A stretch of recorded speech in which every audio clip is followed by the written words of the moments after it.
for you here. I want to hat tip Molly Hemingway. I'll get to that article in a little while, but this is something we've been talking about before this article even came out.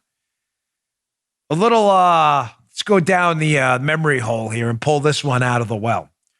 You remember this Washington Post January 23rd article? Remember the date? Look at the article. Again, the Obama administration, and now at January 3rd, now the Trump administration, but these Obama acolytes using the press to frame people and set them up. Look at the date on this. Washington Post by two Spygate, look at my damn Bongino thing, by two Spygate media insiders, Ellen Nakashima and Greg Miller, who, whether they were useful idiots or active participants in this thing, are setting up Mike Flynn here. Read the headline of this article, ladies and gentlemen. What's the date? January 23rd, 2017. That'll matter in a minute. Washington Post, FBI reviewed Flynn's calls with the Russian ambassador, but found nothing illicit.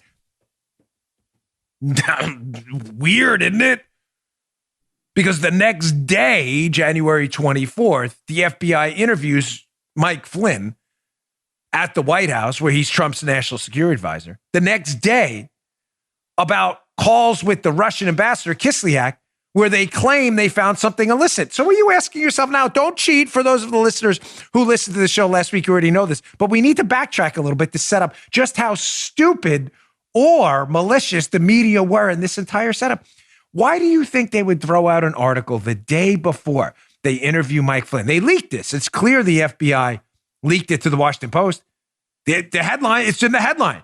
FBI found nothing illicit. How would the Washington Post know that? Because somebody leaked it.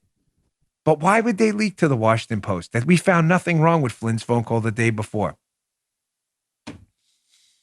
The answer is